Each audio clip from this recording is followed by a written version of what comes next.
when you're putting yourself out there as an author, you have to treat every interaction with other people like you are the face of a business.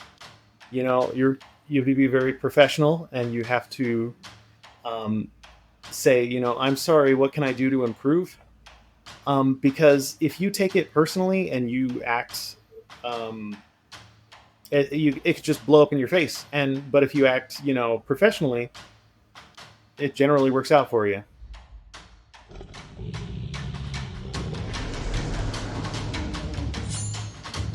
This is the Crit RPG Podcast, your one-stop shop for everything Lit RPG, progression fantasy, and Royal Road. Hi everyone, and welcome to the Crit RPG Podcast, the only podcast that invites people who have the power to bring dead economies back to life. With me today is Macronomicon. How are you doing? I'm doing good. And welcome. So we just noticed while we were doing the Patreon content before the show that we were slipping into the main show while you were talking about stories you had already written, and we were almost getting into the stories that you that got you out there in a big time on Railroad. So we were just talking about Zen's Chosen, which you wrote 5 chapters of, and then Apocalyptic Trifecta, which you would have loved to read. I actually wrote like 40 chapters of Zen's Chosen. They're just sitting on my computer right now because I hadn't yet looked through Stephen King novels and really figured out my style yet. So there were these big, huge paragraphs, run-on sentences. It was just awful, and I realized that very shortly after I started publishing it. I was like, "Oh man, this is bad." So I stopped, and then I went to Apocalyptic Trifecta, which that one was just kind of like a brainchild, because I was like, I wanted to write a book about like a super soldier that had gotten into some sort of fantasy future. Because that really reminds me of a lot of the older books that I read when I was a kid. Those science fiction fantasy fusions, absolutely love them, and that's kind of one of the reasons why I fell into lit RPGs, because it's got the science fiction fantasy fusion flavor to it. Yeah. Have you? Yeah. Sorry to interrupt, but we were talking about stealing ideas or like copying stuff that really works. And I've been looking at kind of like plot introduction and so on and so forth. I've been reading The Last Horizon by Will Wright right now. Have you read that? No. You deserve to treat yourself to that book. It is that good. Like, it is. Travis like knocks it out of the park again as a narrator. And it's really, really good. And it is literally about a mage with a plasma pistol in one hand and like the wand in the other, and like his starship. Like, it's really good. That's fantastic. Sorry to interrupt you, but I mean, it kind of makes sense. Like, Industrial Strength Magic is exactly that, right? Okay, so what was the name again? The Last Horizon. The Last Horizon. Okay. Yeah. Like, no one knows about it. Everyone knows Cradle. No one knows that one. Let me just Google it right here real quick. Yeah, we can like cut the segment. We can talk about it later. I'm just gonna like open it up. Yeah. Go ahead. And then I don't have to look at it right now. I can look at it after we're done. Yeah, cool. But yeah, go ahead. All right. So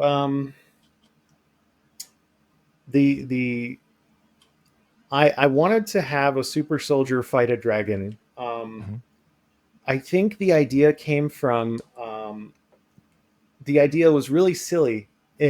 I was listening to a guy talk about how evangelical pastors are so rich that they're like dragons hoarding their wealth, sitting on it with their wings wrapped around it, and like being like, "Put it the gold under me." And it was such a funny thought. It was such a funny idea that I was like, well, what if you did have a dragon? And what if he did make a religion based around himself? You know? Yeah.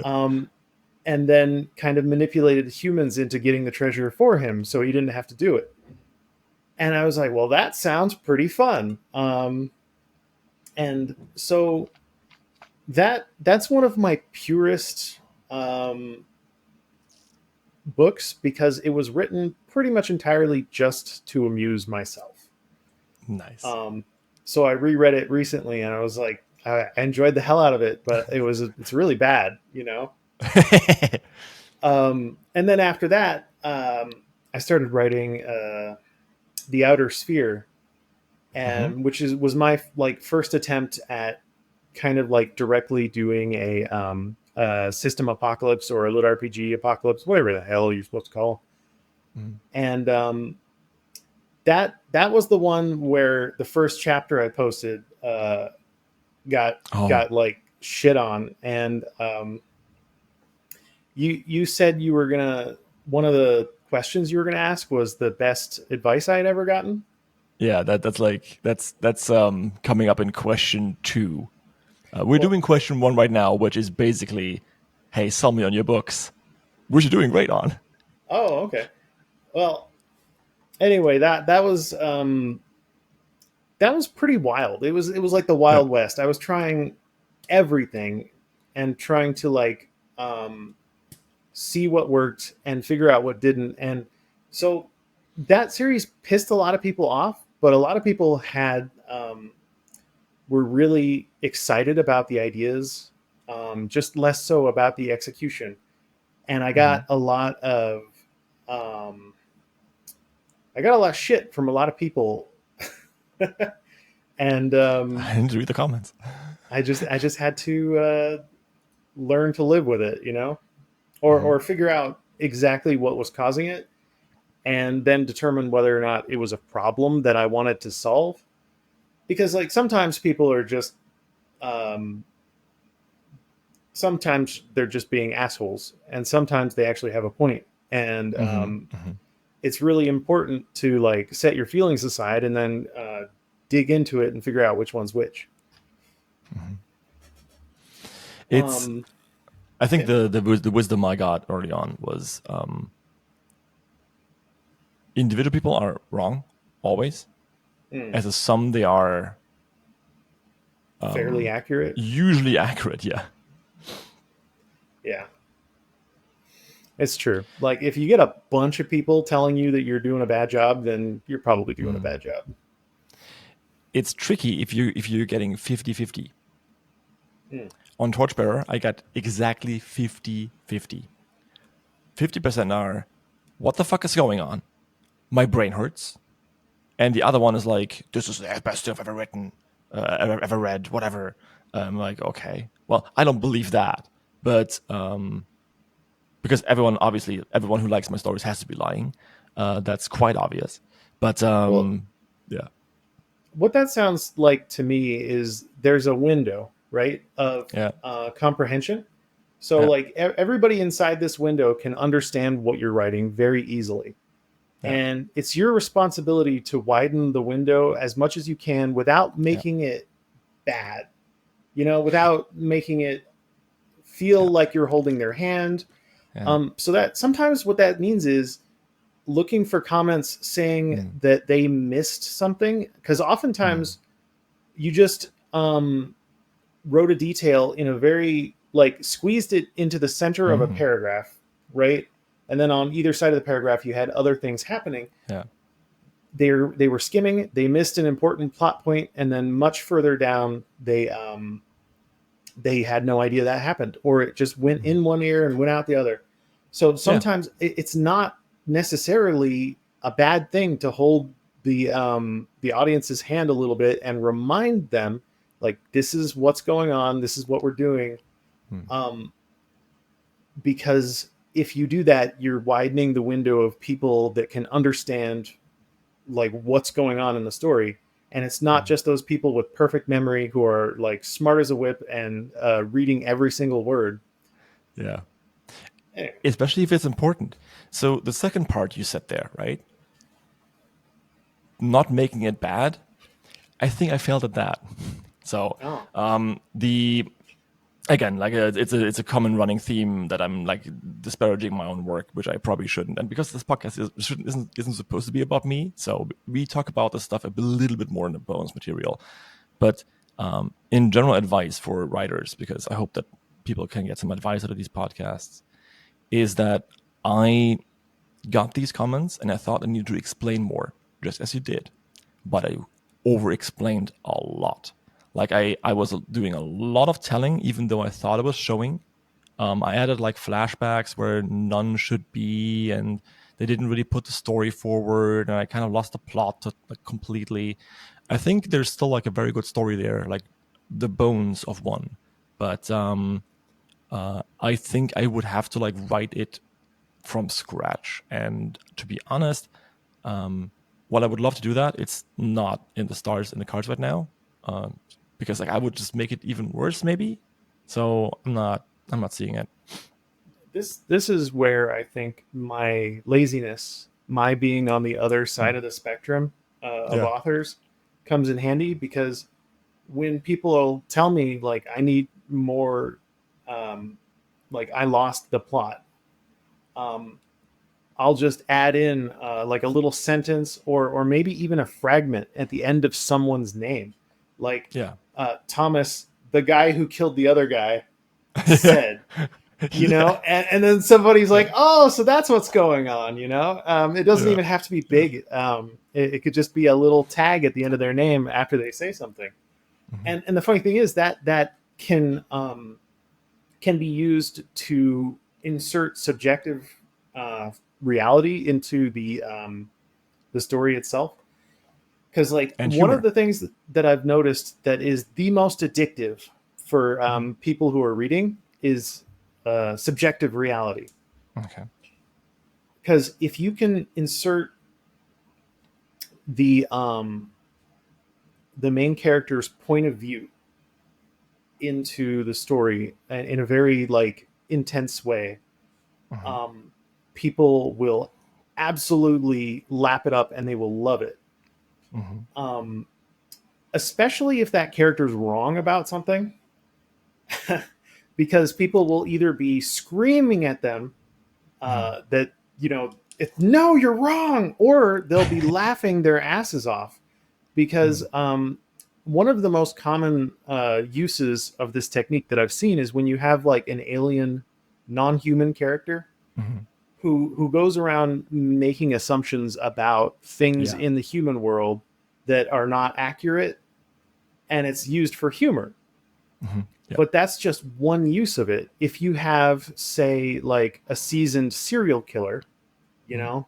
and he's always viewing other people as bags of meat just walking around, Mhm. you are getting a really good view into the way he views everyone else. And Mhm. it's incredibly compelling to the audience members. And so, Ye- like, those Yeah. tags Mhm. that I was telling you about can be Mhm. a really, really easy, really small way of inserting the character's bias into Mhm. the story itself. Um, so, like, if you are in the POV of your main character and somebody else is talking, and then at the end of their speech tag it says that asshole, Steven, that Yeah. asshole said. Yeah. Um, Yeah. Yeah. that's very funny, and it's very it lets you know exactly what the main character thinks about that other guy. Exactly. And like this goes like I've heard this described as character voice, right? Mm. Um, and it's something that I think is supremely important.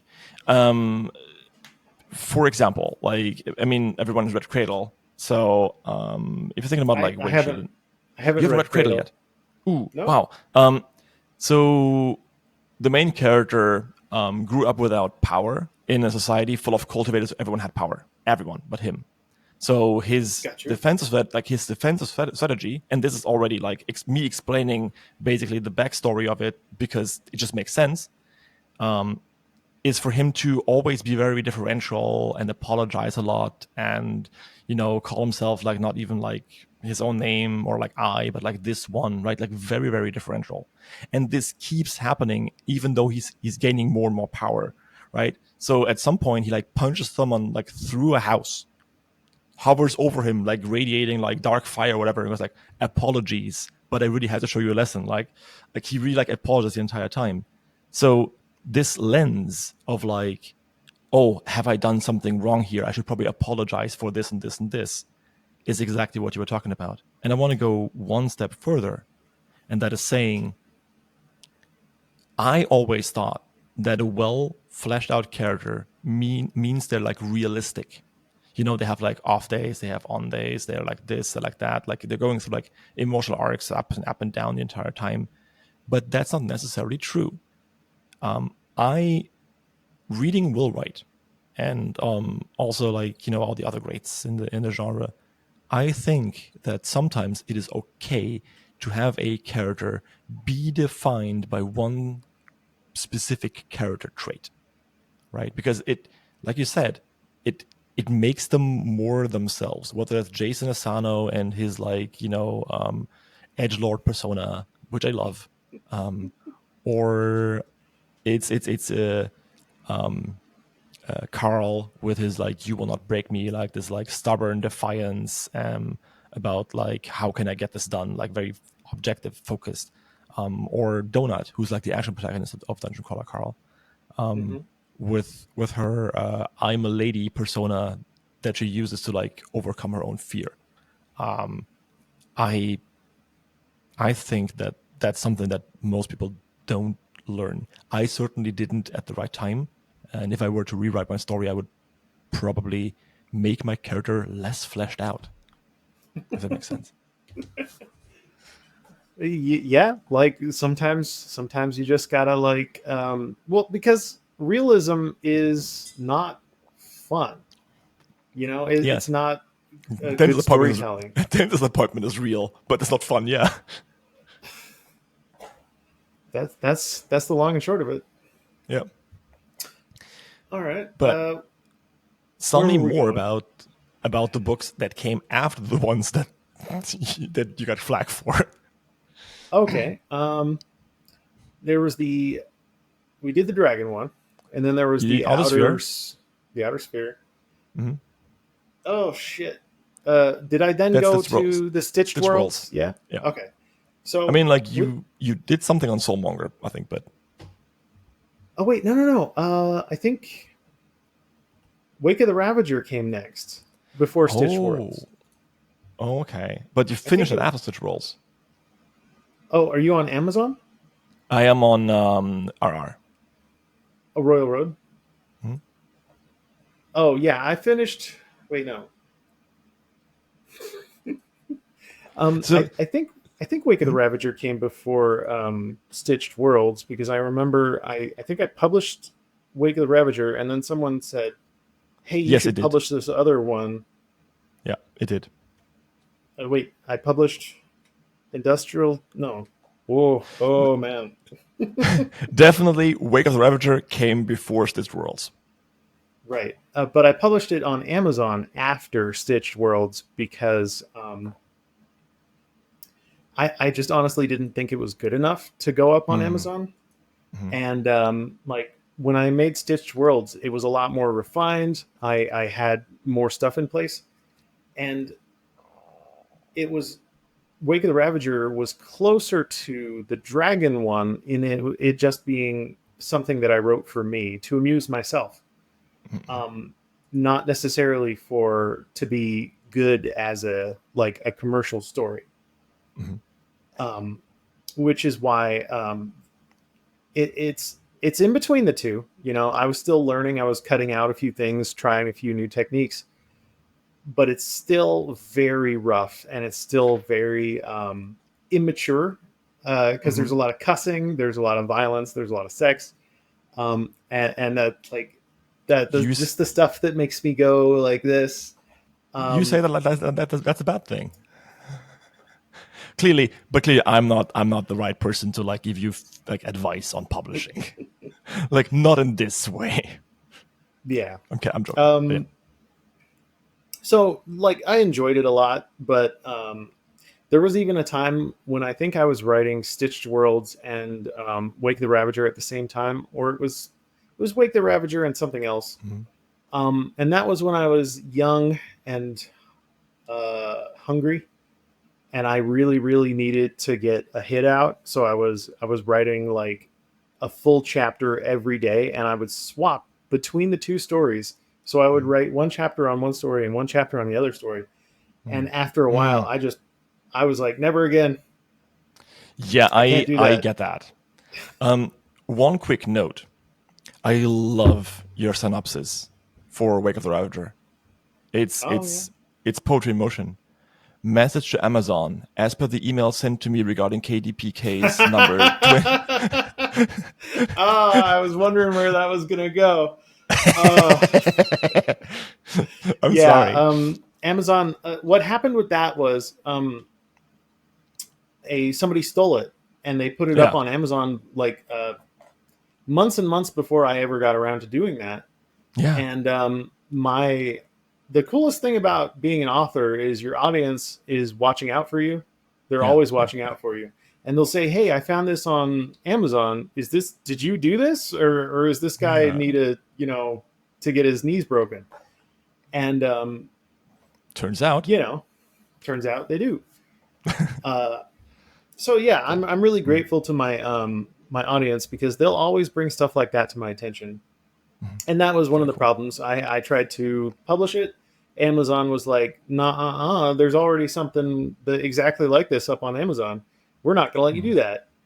And I was like, look, I have the proof. I have, the original story Mm. here. Mm. Please take this other one down. Mm. You know, And give me all the money from it. I don't think I actually got all the money from it. But the thing is, there wasn't much money from it at all, Mm.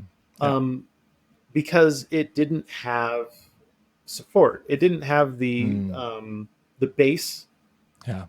like Makes because sense. when Yeah. I sell a book, I tell all the people that have read that book, hey, I'm putting it up on Amazon, you know, Mhm. and if even 1% of say the 10,000 people who read it on Royal Road buy it, that's Mm. still like 100 people. Um, and when you get 100 people buying the book in the first 24 hours, it puts it up Mm. into the high rankings where other people Mm. can actually see it, and it makes a decent amount of money. But somebody who steals, they're not going to get that. They don't have the original author to like direct the original fans to Fan go. flow. Yeah. Mm. Yeah, that makes sense. So it made almost no money. It faded into obscurity, and yet it acted as a roadblock Mm. that I had to deal with in order to publish my actual story. Yeah. It was, That sucks. you know what? It wasn't that bad, but I just want to let people know if you steal somebody else's work, you're not actually going to make that much money. Yeah. Yeah, exactly. And like it's gonna be a lot of work for you while you're doing it, right? Yeah. So, all right. Getting us back on track. We were talking about Wake Up the Ravager. Then I made a stupid joke, and then we talked about Mhm. something completely different. This is on par for the podcast, but I think we should maybe stick to the thing. I'm going to try to not make jokes. I'm going to try and not be funny. I'm German. I got to remember. I'm German. I'm German. I'm German. Okay, good. Okay. Um, What are we doing next? I think Soulmonger. Oh yeah. That Oh, I yeah, wrote that. Yeah. yeah, that happened. Okay, so that was immediately after the success of Stitched Worlds, I believe. Mhm. Because I have this wonderful graph that I wish I could like pull it up in a reasonable time frame, but I don't know where it is and I don't know how to get to it. But Send it to basically, me. I'll put it in the video. okay, it shows how my income, like the amount of money that I was Mhm. making, was reaching enough to live off of, and I Mhm. was doing pretty good right around Stitch Worlds, uh, and then it just tanks as soon as I started publishing Soulmonger, Mhm. um, because I think I had refined my style a decent amount by then, but the tone of Soulmonger, especially in the very beginning, was dour. Um, Ah. it was depressive. It was defeatist. Because I was trying to be artsy fartsy with it and start at this low point and just make this beautiful journey from a low point into a character kicking ass and taking names and you Oh, you're know giving me PTSD. defeating the world. But the low point was too low and the start was too slow, and most people just bounced right off of the first few chapters. And that was when I learned that you really need to have like a specific amount of darkness at the beginning of Mhm. the series, because like if you go too depressing, people will bounce off of it. There's and uh this. Go ahead. and it's another one of the series that I really enjoyed writing, and I reread it, maybe once or twice a year, and I think to Mhm. myself, wow, I really enjoyed it, and I really enjoy reading it. Mhm. But sadly, it didn't make very much money, mostly Mhm. because people bounced off before anything interesting happened. Because the main character's girlfriend died, or Mhm. dies in the opening like scene, and he has to choose between like moving her stuff out of her apartment, right, Mhm. or losing his job. Oh You, yeah. Oh you shit. know, Oh. and the Yeah. gut punch was just too hard because nobody wanted to read anything like that. Yeah. And like the hook, the fact that he finds a book of necromancy Mhm. in her old stuff, you know, and the mystery of who she was and why she had this book, um, it just came too late, you know. Yeah. Uh, Yeah. People all had already bailed, and the audience was really tiny that had managed to stick through it. I can relate to this so hard. So yeah, I was saying you gave me PTSD, and we're gonna talk about like the other books in a minute. But just to say how I can relate. So the beginning of Torchbearer is very very messy, stressy, lemon depressy. Um, because well, you got to read the thing, but it gets very very like it's very confusing at the beginning, and you're not quite sure what's happening, and then it gets very sad, and only then do we get into like the doom eternal power metal face punching thing, right? That is like I think like 20,000 words or whatever, and anyone who sticks through the thing to there was like either goes like, hey, this is not very bad, this is actually pretty good, or like they love it, right? But not many people do because they bounce, like I said, like they bounce on the first chapter. And you reminded me of something that I read from a guy called Matt Bird. He writes, I think, The Secrets of Story and Secrets of Character. Very, very good books that I can highly recommend. He also has a blog called Secrets of Story. It's cognatecaravan.com, I think. And he says that one of the things that make characters memorable and get people really pulled into your story is to give us a reason why we should believe that this guy can do something about the problem in his story, right? So I think he has like three things. It's like believe, care, and invest. And the question is like, why would I want to invest in the story? I care about him, sure. I believe in this guy, absolutely. Like I get how he's sad, but why should I care? Give me a promise that he is going to get better, that I can, emotionally entangle myself with and also feel better. And I think that's a good point. Yeah, yeah. I can't think of anything. You don't need to stay. It's fine. Yeah, We can move on to the next book. I mean, Stitch Rolls has been like we've said the name of the series a couple of times now, but I right. think now we can actually talk about it. Okay. Stitch Worlds. That was the one with Jebediah Trapper, right? Um, okay, I remember why that I started writing that one. I started writing that one because I read another story on Royal Road, whose name I don't remember, Hmm. but this was in the middle of the the spear craze where everybody thought the spear was the best weapon ever, and everybody was trying to copy. I think they were copying uh, Randomly? Randomly Ghost Town, yeah. Yeah. Um, and so the main character, when offered the ability to get magical powers, instead chooses a spear. And I was like, "Are you fucking kidding me? If I got the like ability to do magic or the ability to use a spear, I can already use a goddamn spear if I wanted to." You can learn that, I yeah. I, I was really mad. I started reading this story. It did the apocalyptic lit RPG thing where the Mhm. system comes down and Mm. everybody's freaking out, and the character chooses a spear, and I was livid. I was like, I could do better. I could do better than this. So I So you're went. saying you didn't have a good experience?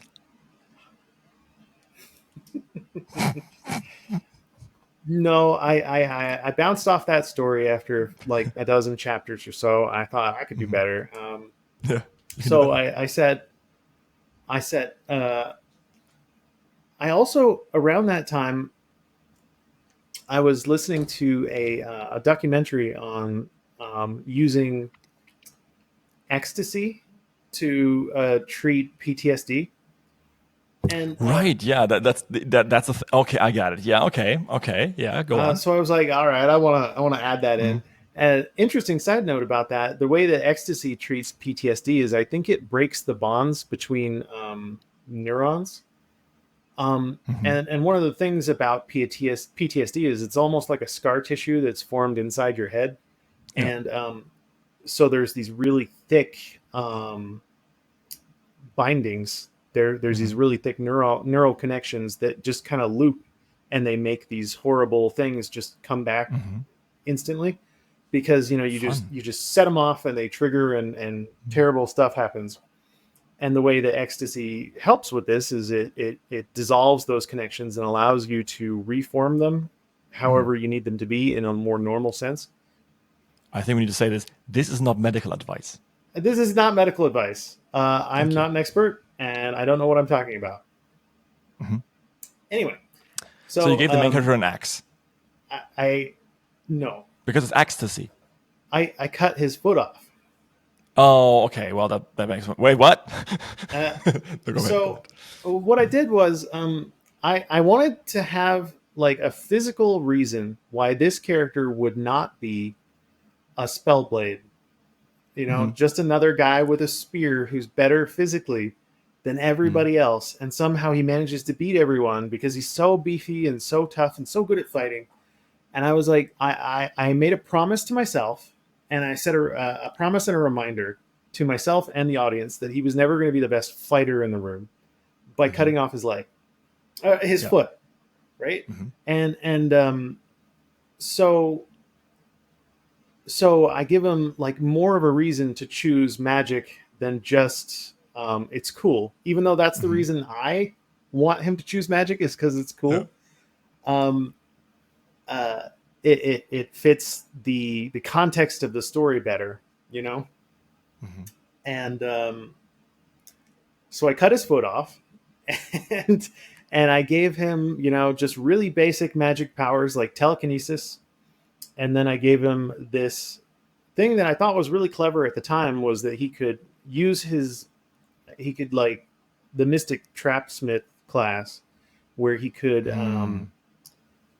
determine a course of action for his magic in advance and then set a trigger for it. So if something happens like this, then X. If X happens, then Y happens in response, right? So he was able to set these triggers, and then the reason I did it that way is because I wanted to get kind of closer to old time D&D magic, where Yeah. uh, you have like gestures and stuff. So Mhm. he just ties a whole bunch of magical traps to his hands, and then he says, anytime I make the finger gun motion, Yeah. the next one goes off and it shoots somebody. It's really simple. and like he doesn't have to be amazing at uh, everything. Uh, I Mm-hmm. think one of the things that was cool, I got a little bit of pushback about this. I Mm-hmm. offered him like an A rank like class and a B or C rank class. Like the A rank class was like this weird telekineticist that could, you Mm-hmm. know, lift like dozens or even hundreds or thousands of things at once and just make a psychic whirlwind of telekinetic power. Oh, I remember And that. Yeah. and then the alternative was this C rank mystic trapsmith where you could, you know, make traps out of your magic.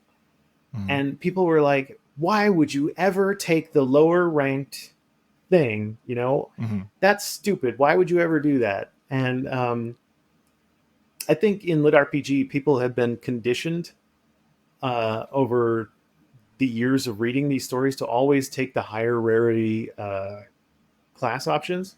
Like even if it doesn't fit their build necessarily, or if Mm-hmm. it's you know, it just doesn't synergize well with the person or how, Mm-hmm. you know, their class has evolved thus far. They see something high rarity and they just snatch it. You know, they have to have it. Um, when that's not really the case in real life, you know, Yeah. you pick the thing that works the best. You don't pick the most expensive thing. You don't pick the rarest thing. Um, that was If you just need a kind of hammer, you need a like, hammer. Yeah. Mm. Yeah. No, totally. Like, I think it's a conditioning, and it's also like a video game thing, right? yeah. Because if something is rare, then obviously you want it more.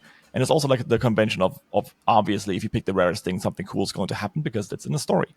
But like I think I remember like thinking something along the same lines, going like, hey, why does he not like that? That would have been cool, right? But I arrogant as I was, or I am right now, right? I'm thinking like, hey, how could I have like cushioned that blow? And I think you did something like it. I kind of forget, to be honest, because I read it in 2020, Mm. and I think that I read it right after Hero Fights of Monsters 3. It was my second RPG, and I think I would have like either made the system like inherently untrustworthy, right? Because it says like, hey, just A rank doesn't mean that it is A rank, right? It could be like a poop speller, A rank or S rank. You're like, yeah, sure, I'll take that. Or I would have maybe had the character like lampshaded, Mm. like sure I can do that, but my build is completely like wrong for this. Like if I would take this, I would die right now. This sucked. I really wanted the telekinesis thing. I have to take the lower thing, but okay, actually that's kind of cool, right? So I would Um, have maybe done that. I don't know. yeah, I just wanted to show that there were more creative ways to use it. Mm-hmm. Because like it was, even though it was C rank, it really gave you the opportunity to sit down and think and Mm-hmm. really think about your options and what you want to Mm-hmm. do with it. Because the other one was just you get lots of full on force and you can lift, you know, thousands of pounds and hit lots of things all at once, but there was no creativity to it. Mm-hmm. Really, you just pick things up and you smash things with it. And the reason that it was S rank is because you get a lot of power, um, but that's all you get. I mean, I completely get it, right? Because I do believe that it is smarter for the main character in a book as a writer to have the more versatile power, uh, because it's just more fun to write. There is a problem with that. Mm-hmm. When you give your character a power that is way too versatile, Mm-hmm. and you keep adding abilities, Mm-hmm. eventually you will start to forget what he can and cannot do. He Oh, or she. don't. Oh, wait. That never happened to me. What are you talking about? And then that's a really good thing about Patreon and Royal Road is, you'll write your amazing chapter, you'll put it up that day, and people will come back to you and they're like, hey, wait a minute, I thought your character could do this and this. Why are you no longer using this? Are you deliberately trying to raise the tension by being selectively stupid? And sometimes you are, but most of the time it's just because you forgot the 1,000 different things that your character has like Mm. proven that he can do now. Which is why when handing out powers, that was the thing that went wrong with Wake of the Ravager. Actually, is because the main character got so many different powers, Okay. and such a huge variety of them, that it was really hard for me to keep writing a story when essentially he had gone Super Saiyan, and there were no limits, and anything beyond Yeah. that would kind of be silly at that point. Mhm. And so you wanted Stitched Worlds to get off of the right foot. Stitched Worlds, yeah. That's why he only had telekinesis for the vast majority of the series. Um, is You mean because the trap thing, right? No, wait. well, yeah. Okay, so Yeah, okay. Yeah, so his natural magic yeah. was telekinesis, and Right, everybody yeah, yeah. who got magic in general had like one kind of magic that they could do. Mhm.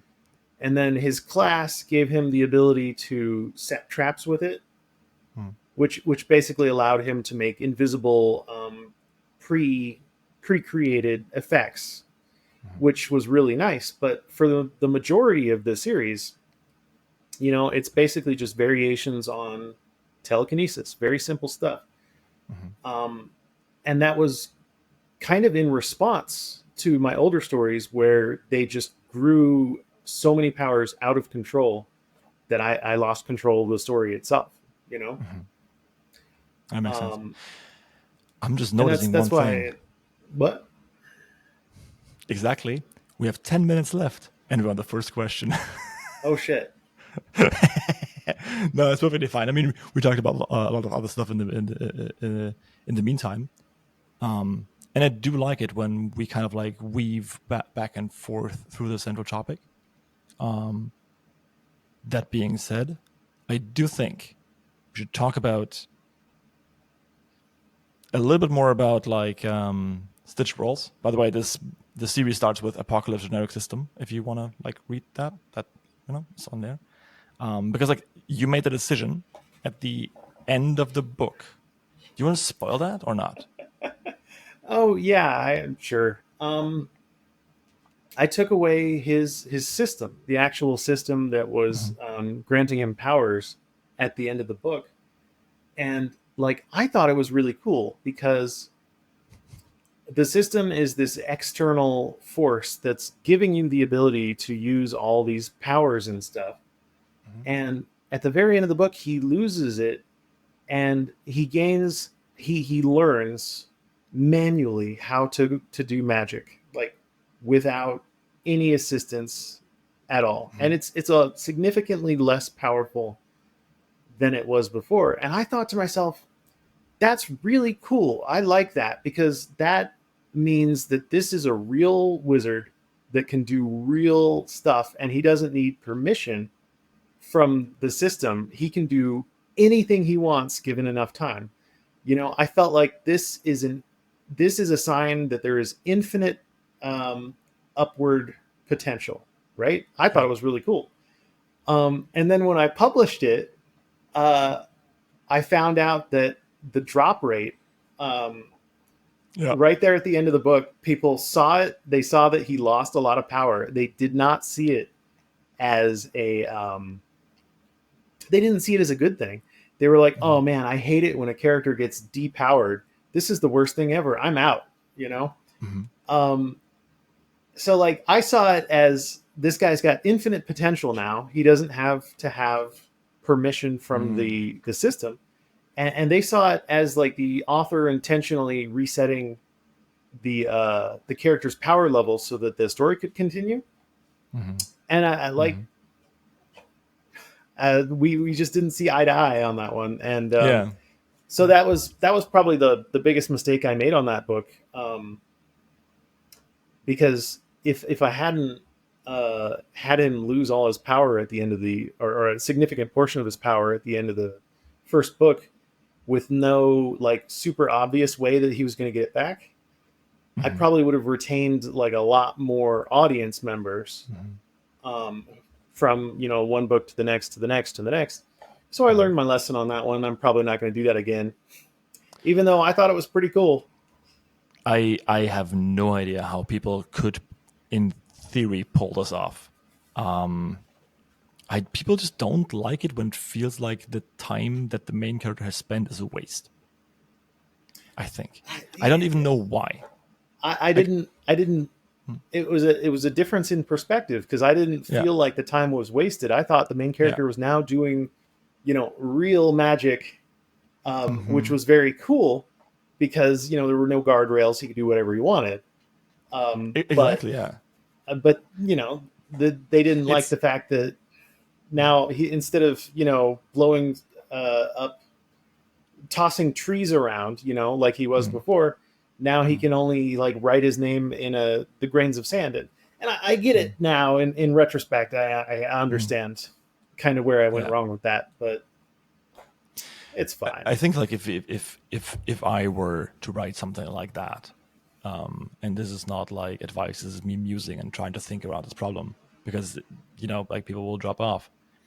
I think like I would really hammer on the fact that like yeah, this character has now like unlimited potential and this is going to like go way better than before. Also he's done all this before, so like let's go guys, we can do this. Because like Yeah. people read it RPG because they like hope. So I think maybe that's why. But yeah. Um let's talk about industrial strength magic. Oh, yeah. That one came from a joke, or not a joke. Like most of my ideas for stories, they start as this little tiny kernel of, like, isn't this an interesting thought? Because magic in like Dungeons and Dragons is always, verbal. You say it, you say a phrase. Somatic, you make some motions with your hands, and then a material component, like a strand of hair from a unicorn or whatever, right? Mm-hmm. And I Yeah. always thought, like, if magic like that were real in the human world, in our world, um, we would find a way to break it. You know, we would break the hell out of it. And I thought to myself, well, how fast can someone say a ritual, or like say the spell phrase, and how fast could they put it on a speaker? Could they put it on a speaker and then speed it up until the sound was so fast that no human ear could possibly understand it? But the magic is magic, right? So it understands it. Um, so all of a sudden, you got this spell that normally takes 15, 20 minutes of chanting that you've reduced down to like a tenth of a second. And it really just sounds like this high pitched explosion that goes off in your ear. And then the magic happens. um, we as people would suck all of the joy and mystery out of magic, and it would just be terrible in just a matter of years, maybe like a decade or two. And so when I was thinking about that, I thought about like a healing spell that takes like a strand of hair and a, a pre-canned phrase, and then you got to mix the two, and then you kind of put it into like a jar, and you twist it, and then it just instantly casts the spell with no human interaction. And from that idea, I was like, I wanted to make a system of magic. And the funny thing is, as soon as I made that system of magic, I knew that I would have to make a more efficient system of magic, like one that works way better, um, in order to have the main character use the one that is worse and succeed with it. Because have you read it, The I've not read it. No, it's been on my. I have Okay. the actual audiobook. I have it So downloaded. his mother, the main character's Mhm, mother, has like the new magic, and mhm, she's like really powerful with it and able to do all sorts of amazing things. And what that essentially is you can kind of like parasitize. You take like a little magical spirit and you stick it mhm, inside yourself, right? mhm, And you feed it a little bit of you in order to mhm, get the magic out, mhm, essentially. And it's a lot more efficient, and it's a newer version of the magic, and it's faster, it's easier, it's more user friendly. um, the old style of magic is doing these rituals with like materials that have magic inside of them, and then that kind of unlocks it and it makes the mhm. effect happen. And it's very slow, because you have to do this huge ritual. You have to. It's expensive. You have to get these materials from super rare or extinct creatures. Mhm. And I at the time that I wrote that, I was reading a bunch of superhero stories. So I thought to myself, that sounds like fun. Just like with the Stitched Worlds, it was because I was of what I was reading at the time, and I was Mhm. like, I could do better. Um, I can't actually do better because what I was reading at the time was Super Minion by Goggles Bear, Oh and yeah. that guy makes a really good setting. His world like building was amazing, Mhm, and he also did a really good job of the alien form of character voice with the main character that we mhm, talked about earlier. mhm, Um, so he just made a really addictive, really compelling story set in these kind of post-apocalyptic mega cities that were constantly under siege by uh, the fauna, that lived outside of them that were constantly mutating into giant monsters and mhm. attacking them. Oh boy! So I thought, wow, this is really cool. I'd like to crib most of like the setting, um, change all of the words, change all of the names. But like, there was this one thing called there was this omnipresent force, Odd Summer. He called it Odd Summer, right? Mhm. And it was this thing that Which is a happens. fucking good name Yes, for the thing. Yeah. which happens every like 4 to 7 years or so, Mhm, and it only happens during the summer, and then everyone, not everyone, but lots of things will mutate or develop powers during Odd mhm, Summer. And I looked at that and I thought, okay, so he's got this mysterious environmental effect that shows up semi randomly, that causes like all this weirdness to happen. And I was like, I need to steal parts of that. Um, so I came up with something called the Tide, mhm, right? And the Tide is basically this um, extra dimensional creature whose only evidence for its existence is the fact that it has a gravitational pull. And it's absolutely huge, and it hangs out near the moon. And what happens is, whenever it turns its attention towards Earth, its gravitational field gets a little stronger. mhm, So the tide gets like Earth's tide gets like a mhm, 100 feet or 200 feet bigger than it normally is. mhm, So all the cities on the coastlines across the entire world got flooded, and that's what caused the initial destruction. That kind of paralyzed all of society, and then anything that was alive had a chance of mutating and getting superpowers.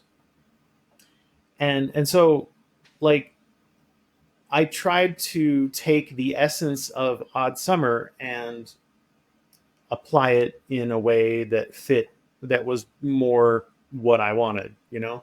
I didn't want to Yeah. copy it exactly. Anyway, so I took that and I took the world building, and then I took the idea about ritual spellcasting taken to an extreme that's frankly ridiculous. And then I also at that very same time I was experimenting with the idea of two nemesis, like who are married. Oh yeah. Yeah. I think I That's was one premise. Yeah. I think I was watching a lot of Phineas and Ferb at the time, Hmm. because Yeah. it's really formulaic and really silly. And one of the things that I loved about Super Minion was that a Hmm. lot of Super Minion and the Venture Brothers Hmm. was that the people who are supervillains, they have this formula that they like to do, and it's more about play acting. You know, it's more about the showmanship of it than it really is about being evil. Um, so I just thought, like, wouldn't it be interesting if two people who are both into that lifestyle, because that's what it is, were married to each other, but they're on the opposite sides. So they're really just performative. Like one's pretending to be evil, the other one's pretending to be good, and they just it's just kind of their thing. And I thought that would be really, really, really funny because, Hmm. like, you know, from what I've seen in other stuff, it's really funny. Um, so then I made them the main character's parents. You know, his mom is a Hmm. superhero, his dad is a supervillain. They get along great. They threaten to kill each other all the time. Um, in public, they threaten to kill each other all the time. They're like constantly, "I'll get you next time." Um, but you know, then they go home, they sit down, and they have dinner. You know, Nice. and the Yeah. son is watching TV. You know, he's watching TV, and Mm. he's like, "You threatened to kill your own wife and her children, which is me." You know, and it's like, "Dad, what are you Why? doing?" Yeah. Um, I just thought that was hilarious. So Yeah. you know, I stirred that into the mix, and Yeah. then his the thing the inciting incident is that he gets magical powers, right? His Hmm. mom implants him with the the The spirit thing. magical Yeah. Yeah. spirit thing that he needs in order to cast spells, and he gets really excited about it, you know. And Hmm. his dad, who is not magical, he's like he's those one of those evil inventors that Yeah. makes, you know, power suits and evil lasers and stuff. Well, his dad gets really jealous and he injects him with nanobots, basically, that are Then the machine's son. nanomachines that are kind Mm. of like they exist on the same dimension as magic does, because magic is Hmm. just like another dimension that's kind of leaking over Oh, into. okay. So he makes nanomachines that exist on that other dimension, and they Mm. prevent him from ever using magic ever again, Ooh. Oh, and instead give him the didn't ability we to just talk be. about this? Did we? Not depowering your main character. You're doing it on the first page. Okay, Yes, go ahead. but I did it before. I did it before anybody could get too attached to those Yeah, powers. yeah, I did yeah. it very quickly, and then I did a smash cut Mm. um, to him recovering his Mm. powers. Right, Ah, okay. Hmm. like instead of wallowing in it for several chapters, I learned my lesson. Yeah. And like he had the powers, but not long enough to get used to them. He Mm. lost the powers, and then I smash cut past all the wallowing, Hmm. and then went straight to him getting his powers back, but in a Hmm. new different way. That makes Because sense. what his dad actually gave him was the ability to become a tinker like his dad. You know, the Yeah. ability to be a mad scientist, right? Hmm. And he was like, "Fuck you, Dad. I'm still going to be able to use magic. I want to use magic. You're not going to stop me." Um, so he uses these powers that his dad gave him, the Tinker powers, to take this old, obsolete form of magic that hasn't been Ah, used okay. in hundreds of years, and nobody, like, there's no good reason why you would use it, because the new way is truly, well and truly better in every way. Hmm. But since he has no access to it whatsoever, he is forced to industrialize Hmm. the process Nice. of making magic happen via rituals, and he gets really, really, really good at it. Hmm. Um, and that's kind of the plot of Cool. the story. Is he takes this ritual magic that's generally terrible, and he cranks it up to 11, past what any rational person would ever do, and becomes a superhero just through that. So, um, in older books, I always had trouble making sure that the character was attached to the environment that they were in. Like, in the outer spheres, like, that's one of the biggest mistakes I made, is the character did not care about the world around him, and like where he was, and who he was with. um so he just flip the table and leave. So when I wrote Industrial Strength Magic, I specifically gave the character a family, like a loving family that gets along really well, extended relatives, people that can ground him and keep him from flying off the handle. Because I, as an author, when I get tired of, you know, the when I Murder get hobo. tired of the setting or the Okay. world, Okay. Mm. I'll just have the character bounce. And that was something I was trying to teach myself to avoid, because it's not good. And I did that manually by giving him a lot of things that tied him to that world.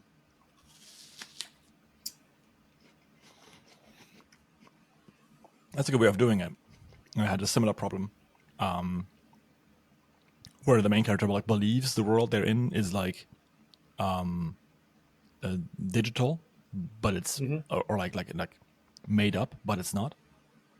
And so, how do you get someone like to be attached to this world if they don't believe it's real? If they believe that nothing matters, lots of like very convoluted storytelling needed to happen there. So I got rid of that because like yeah, you want people to be attached. Like you want people to have like form emotional connections and like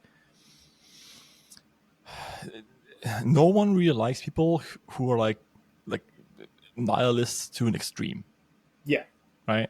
and that Um, was hmm, yeah, that was the totally. problem. That was the problem I was trying to fix with Industrial Strength Magic. How did you fix it Um, in William O? Going to the next point.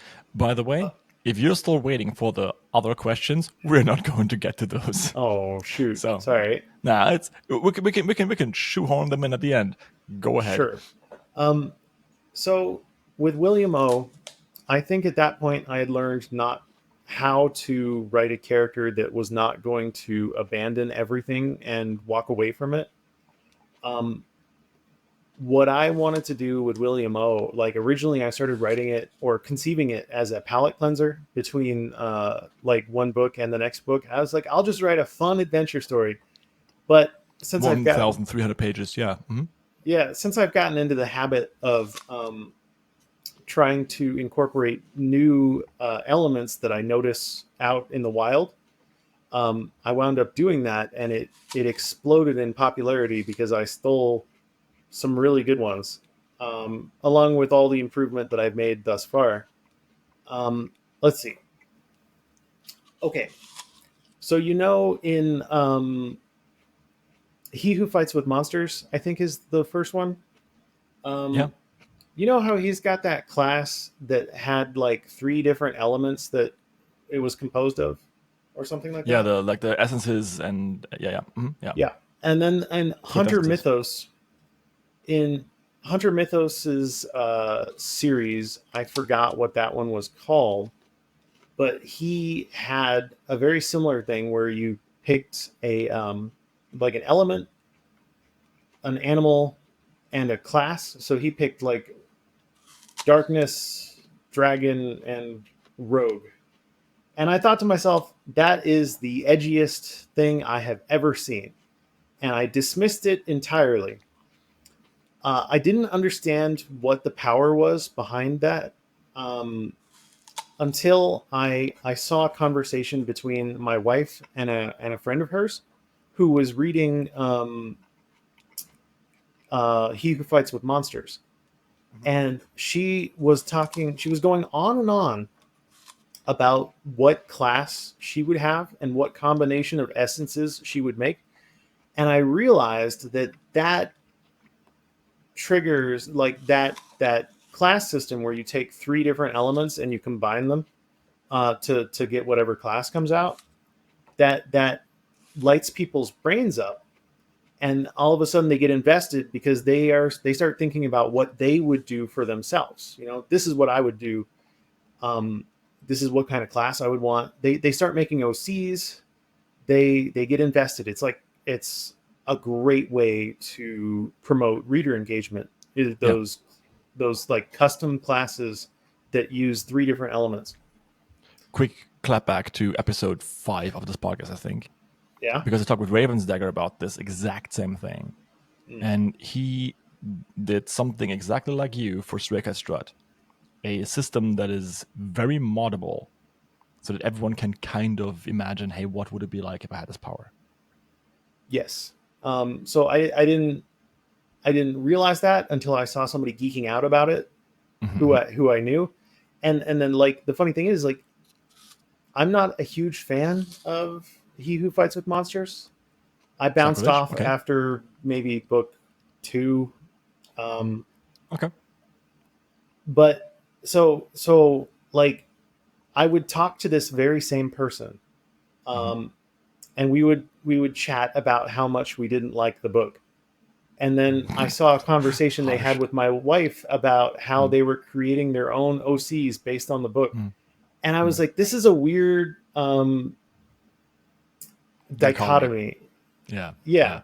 Because like so it really helped narrow down exactly what they liked about it that was causing this kind of addiction cycle or this engagement. So I was like, okay, we're gonna take that 3-part thing and we're gonna add that in. Um, I always kind of wanted to make a tower climber because you get to make a new level, like it's a new dungeon every floor or a new world Yeah, every floor. it's a thing. Exactly the thing you wanted. It's very fun. Um, and then the other thing that I did that raises engagement, or the other new technique that raises engagement, I can't remember it right now. I'm very tired. I am very tired. I'm dead. Okay. Um, anyway, so William Yeah. O. I kind of wanted to incorporate, you know, a lot of these new techniques that I was learning and trying to make it as good as entertaining. Oh, that's the other thing. I remembered it. Yeah. Okay, so again, from He Who Fights with Monsters, one of the things that I found disgusting about the book that I really hated, and this will actually link back to something I said to you earlier, I need to shield my ears. I like this book. Go ahead. is how every character, when Jason Asano is not around, is talking about how great Jason Asano is. Okay, That's that's that's the a fair point. Yeah, it's a that's fair the point. only thing that any character does when he's not around. I It's I absolutely some hated it. I But sometimes joke. that He Who Fights the Monsters doesn't succeed in the Bechdel test, but not because the female characters are like one dimensional. It's just because everyone always talks about Jason. So I realized that I don't. Mhm. I think it really it really hit me when I was listening to somebody talk about uh, John Wick in the first John Wick movie Yeah. when the guy starts telling his son about John Wick and how Mhm. like how amazing he is and how he's going to kill everybody and how he's the guy who they send to kill the boogeyman. And then I Yeah. was like, something clicked for me, and I Yeah. thought, and then I went and I looked at Rambo. Mhm. At the very like midpoint through the movie, this colonel shows up out of nowhere, and he's Rambo's hype man because Rambo Mhm. doesn't do any like dialogue. He doesn't talk himself up at all. Instead, this colonel, this authority figure, shows up out of nowhere, and he starts talking about how badass Rambo is and how Mhm. everybody's going to die, and they should probably just let him leave so that they'll, survive. And I, I, I figured out the concept of a hype man, right? If Yeah. you have other characters talk up um, your main character in your story, what it does is it kind of like sets the grain of reader Mhm. expectations. It invites them in to follow this mental pathway that you've laid out for them, Yeah. because they kind of think if other people think this, then I can kind of get into it. And I hate it. I absolutely hate it. But I found a way to use it that works for me, Okay. and that is Paul Bunyan jokes and Chuck Norris jokes. Yeah. Exactly. Um, Yeah. because Paul Bunyan is this legendary American figure who was a lumberjack, and I don't think he actually existed. I think the Canadians will take offense. Okay, but basically, Paul Bunyan was a running joke, almost like a meme from Yeah. before memes Yeah. even existed. Yeah. And what people would do is they would sit around campfires and they would tell each other Paul Bunyan stories, and they would try to make it more like bigger, Yeah. more intense. Like they would try to one up each other constantly. Mhm. They would try to make better jokes or like better stories, and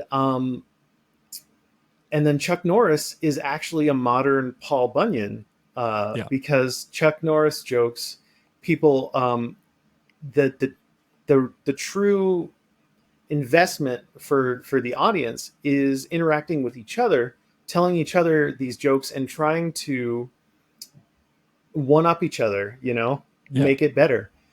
And so having realized this, I put uh, I put little anecdotes at the beginning of most chapters, especially in the Mhm. beginning, in the first like couple books, about how amazing the main character was.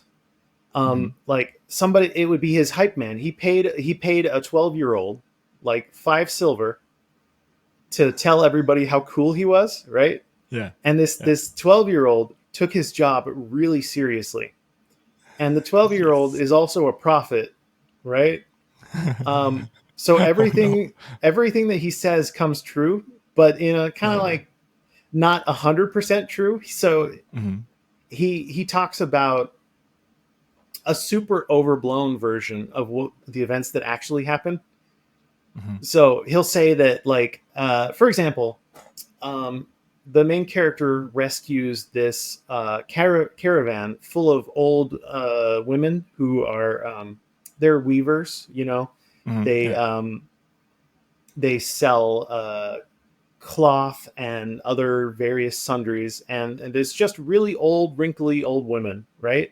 Mhm. And the story at the very beginning of the chapter is how he heroically saved like dozens of nubile virgins from the dastardly hands of these evildoers.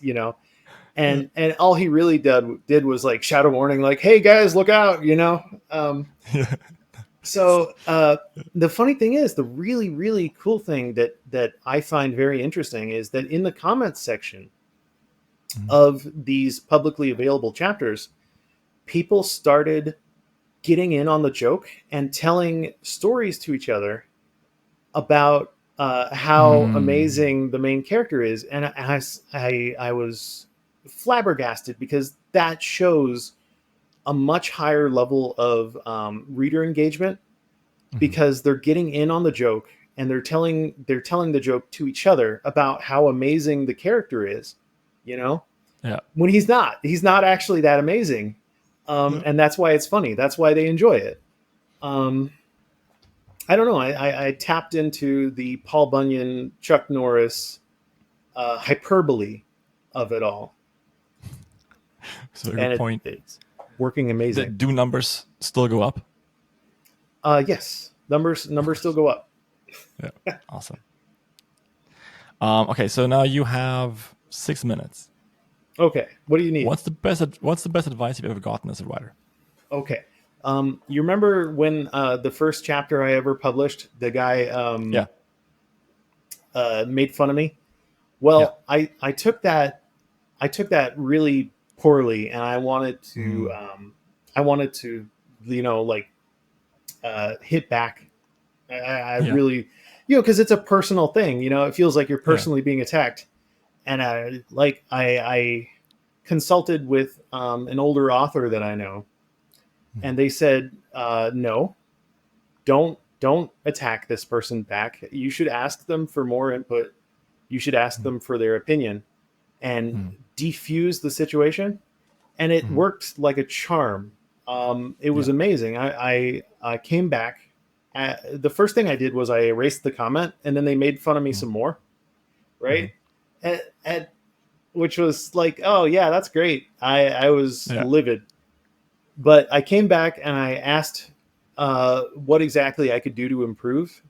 Um, and they, instead of being aggressive about it, they just noted a few things that they thought could be improved, and they were very cordial. And so the lesson I learned from that advice was that when you're putting yourself out there as an author, you have to treat every interaction with other people like you are the face of a business. You have to be very professional, and you have to um, say, I'm sorry, what can I do to improve? Because if you take it personally and you act, um, it could just blow up in your face. But if you act, professionally, it generally works out for you. Yeah. Exactly. There's always like even as a business, you have the right to kick out customers. Hmm. So if someone is like consistently being rude and not just like having a bad day or whatever, because they're like, okay, cool, you go read something else, dude. I'll see you later. Yeah, Right? I did that Like, too. sorry, it wasn't for you, but I agree. Like, it makes very little sense. Like some people can get away with it because it's on brand, but I don't think it makes a lot of sense to clap back. Like, it just makes you feel bad, and then you're angry for days. And why would you do it? Yeah. All right. What's next? Next, I like the dedication. Thank you. Can a team of has-been teen idols save the world? Find out in the new series Boy Bands and Dragons. When Neverboyland is sucked into a magical world, their reunion takes a back seat to staying alive. But if they can get over the past drama that drove them apart, they may find that even pop stars can be heroes. Come and discover your new favorite read, Our Comeback Tour is Slaying Monsters, the first in the Boy Bands and Dragons series by Kim Smuga Otto, dropping on Kindle Unlimited, October 25th. What's one thing that you're doing differently now than when you started, or something you would do even more differently for the next book? We've talked about this a lot, but just give me one more. Oh my god. Max Um, will suffice. um, like I've been spilling my guts all day, and the answer is always improve. Like learn what I Yeah. did wrong, and Mm, try and incorporate new techniques. mm. Toss out the ones that didn't work, add the ones that do work. Um, I think my next story, I'm going to. I'm getting closer to writing like the best story ever, my magnum opus, and then I'll be done. Or at least I The keep telling myself that. I keep saying Macronomicon that I'm going to opus. write the best story ever, and then Mm. I'm like, I'll get I around to mean, doing it. okay, so this is normal, by the way, because by the end of the story, you're a better writer than you were before, so you can never ever achieve that. I have learned this from hard experience. Mm, yeah. Mm. Yeah, go ahead. Okay. So next story is the best story you're ever going to write. Yeah. Hmm. Yeah. Yeah. Pretty much. Hmm. Um. All right. What's next? What's next?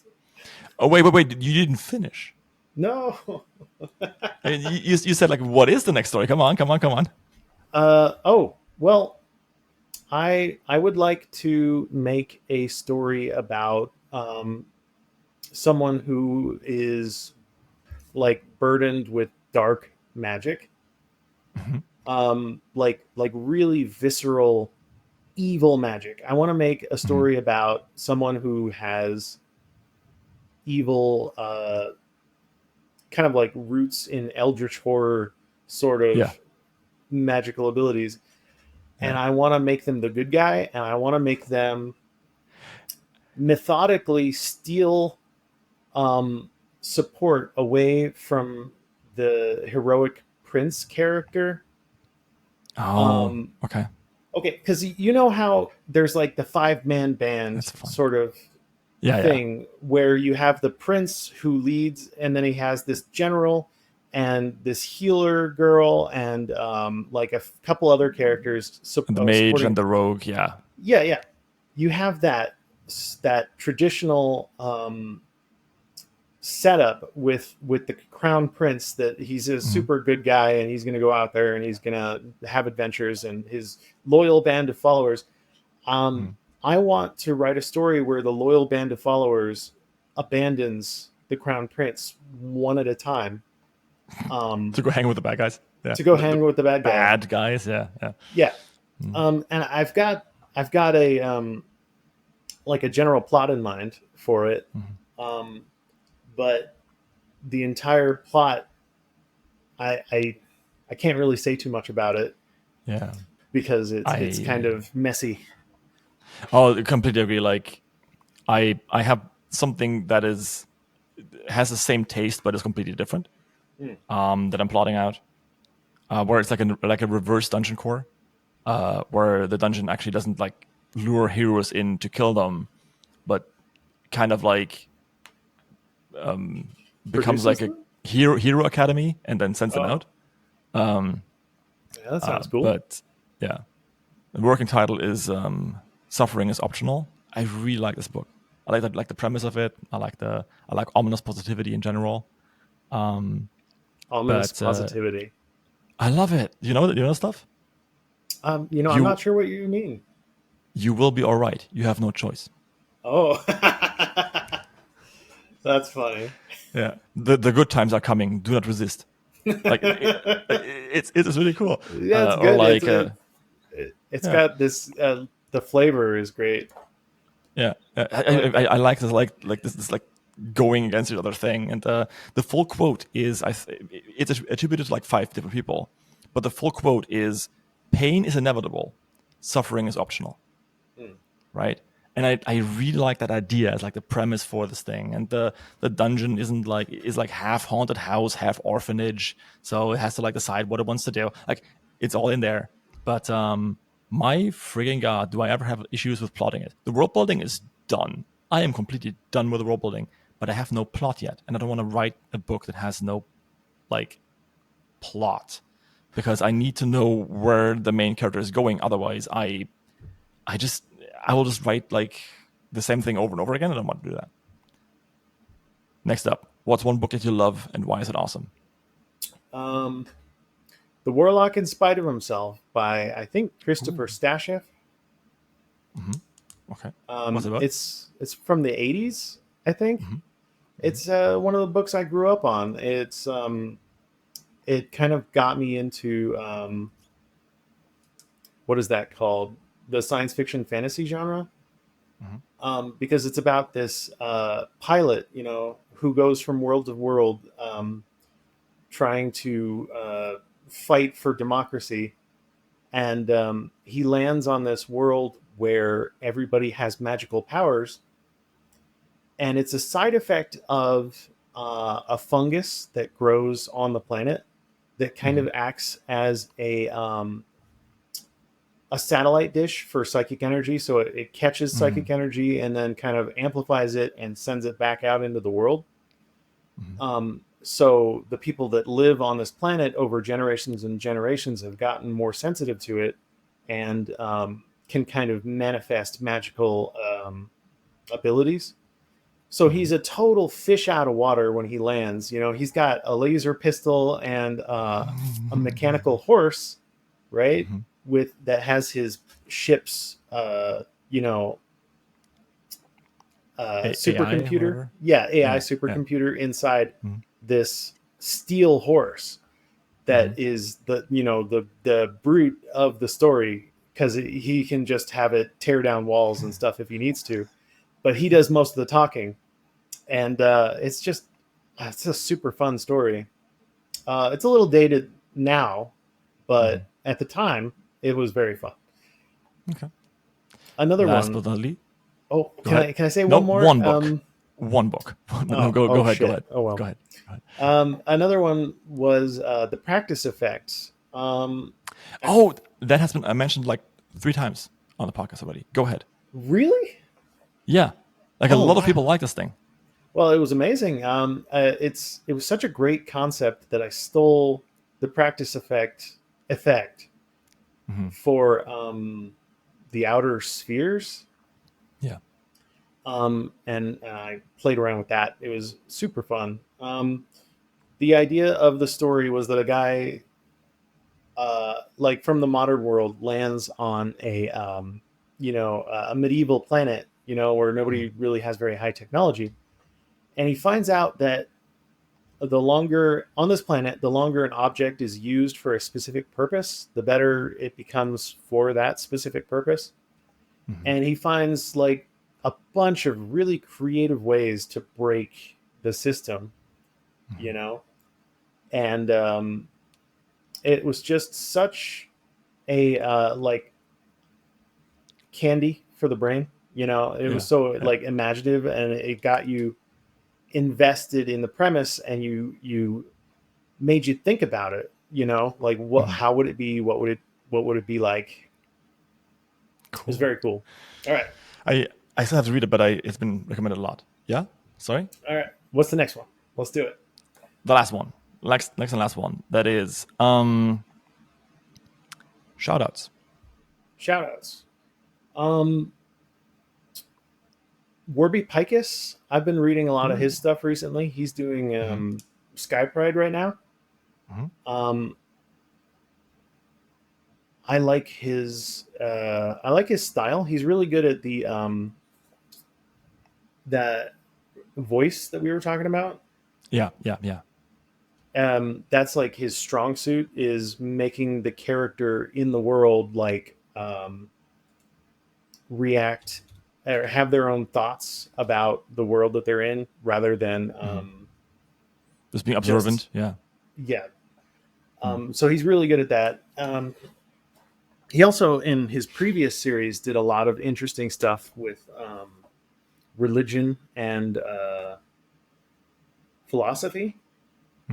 I don't know anything about religion and philosophy, so he might have just been bullshitting a lot, but it sounded good, which is all you really need to do when you're an author.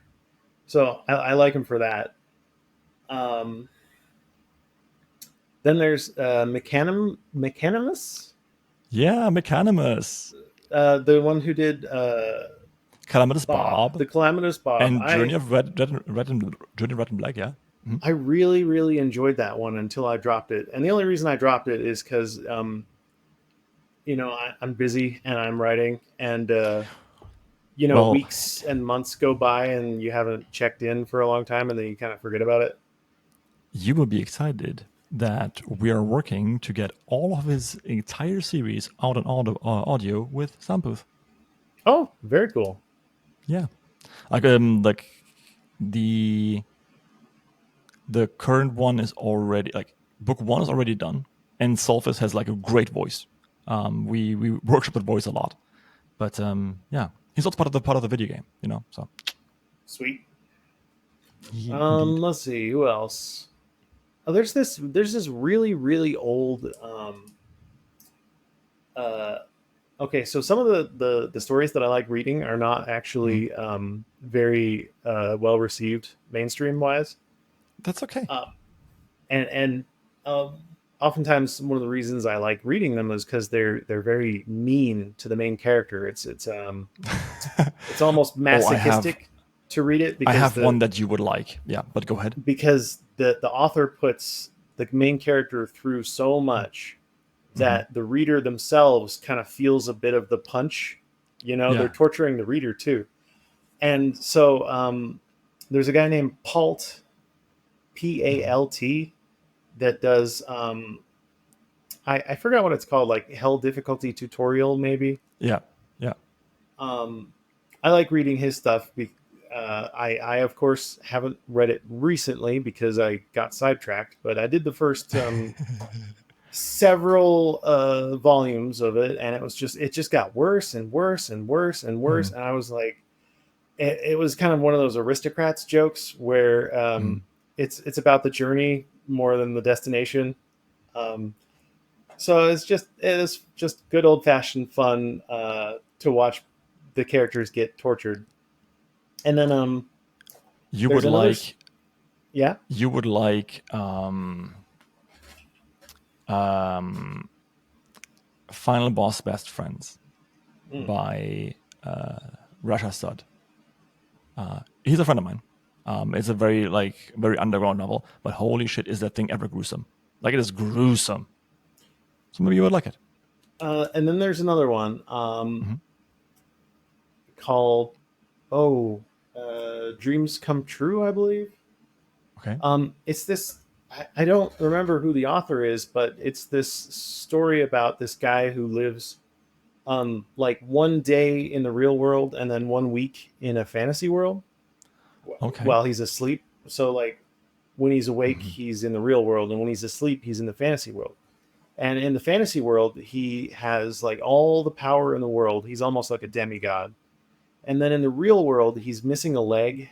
He's a cripple, and his life is not going great because he got superpowers, but his superpower is to dream about a better life, And it's real slow burn, and it makes you wait for it, but like you can kind of tell that these two sides of his life are kind of glacially approaching each other, and it's pretty cool.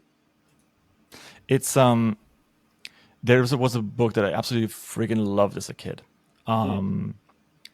It's written by a German guy called Ralf Isau. And he has lots of like religious themes in his stuff. And it's a little bit like the unending story, the never ending story, sorry. And it has the exact same premise, except that it's about like a kid that's like dying, and whenever he sleeps, he like is a hero in like a fantasy world. And it was a very formative experience, like a really, really good book. I really enjoyed it as a kid. I don't think that like they even sell it anymore, but yeah. Okay. With that, we're at the end of this very, very long podcast. Awesome. But it was really, really cool. That was a lot of fun. Any last words? Oh no, I'm kind of tired. I'm gonna go to bed after this. Go and read William O, guys. It's really good. Also, go check out Soundbooth Theater for Industrial Strength Magic. Thank you, everyone, for listening and or watching. And I'll see you next time. Oh, and don't forget to like, subscribe, and do the comment thing and that sort of stuff. Thanks a lot. Bye-bye.